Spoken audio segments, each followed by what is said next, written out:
Staying in Southern Africa, human rights activists say Zimbabwean jails are holding more than 60 political prisoners, alleged victims of the ruling ZANU-PF party's capture of the judiciary.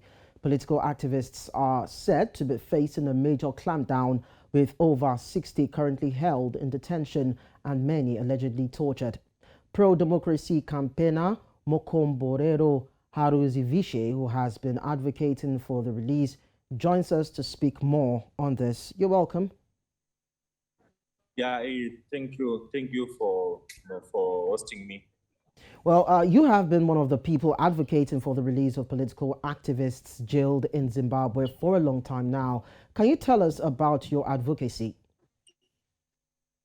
In Zimbabwe, following the 2017 military intervention, which ushered the contemporary government into power, there have been a systematic, undermining of the constitution, especially with regards to our, court systems, especially with regards to our judicial processes, where we have the courts getting direct instructions from politicians, getting direct instructions from the military junta, especially with regards to cases where that are politically motivated, where opposition members are concerned.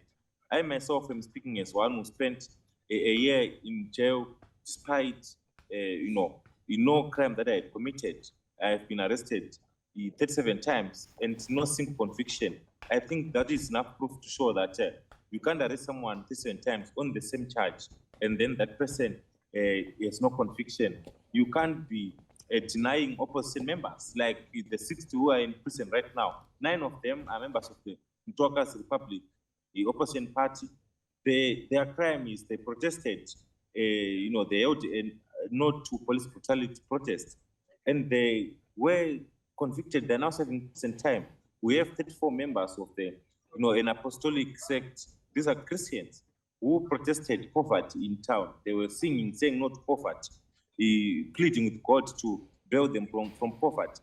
They have been in jail, in pre-trial incarceration for over 4 months, no bail. They were not violent, they did not commit any crime, but they are in jail. We have 17 members from, Nyatsime, including two top opposition lawmakers, the Honorable Job Scala and Honorable Godfrey Stole.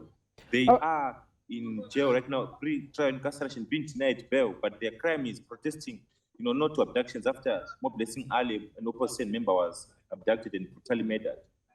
All right, so what is the role of Zimbabwe's judiciary in all of this? Because it's on record that you said the judiciary in Zimbabwe is not free from politics. So can you shed more light on that?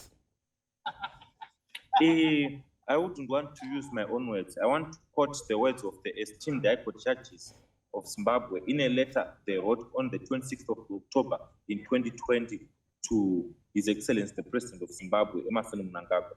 And the reference of that letter was untenable working conditions within the judiciary. That letter, its focus was complaining and it was confirming the judiciary capture in Zimbabwe and also complaining about it.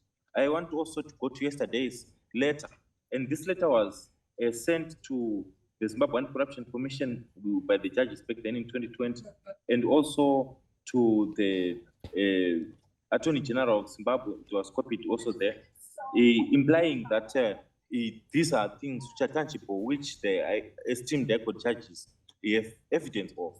Then we go to yesterday, magistrates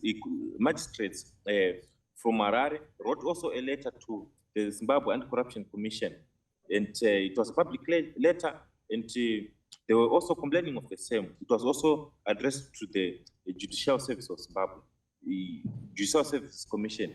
So this is proof of judicial capture. Then I will also go to more visible examples where the opposition members have been abused by these courts. I can go to the recent conviction of Tsitsidanga Rembwa, a renowned international artist who has won international accolades, and Julie Barnes.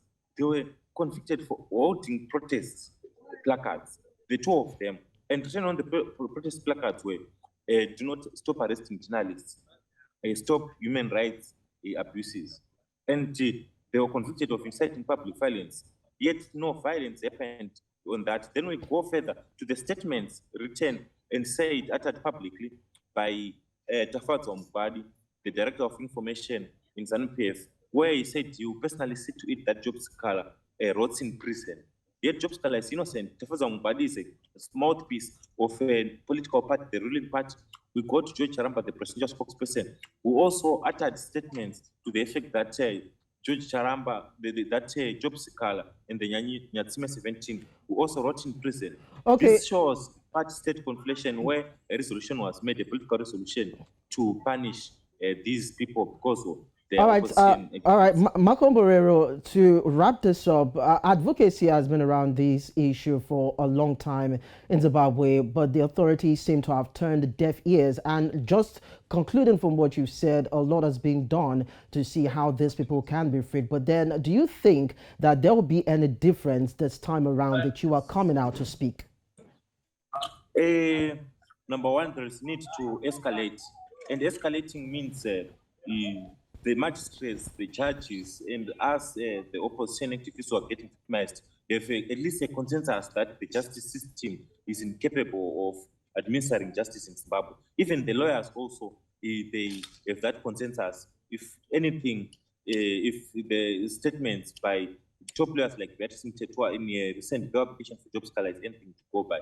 So there's need now to internationalize this cause to free our judicial system from the clutches of political actors. We need to approach regional and international courts if possible. Because the Zimbabwean justice system has shown over time that it has no capacity to independently administer justice in Zimbabwe. So there is need to power pressure, of course, political, but also there are many international platforms where it's time we start engaging, like the SADC tribunal with the International Court of Criminals.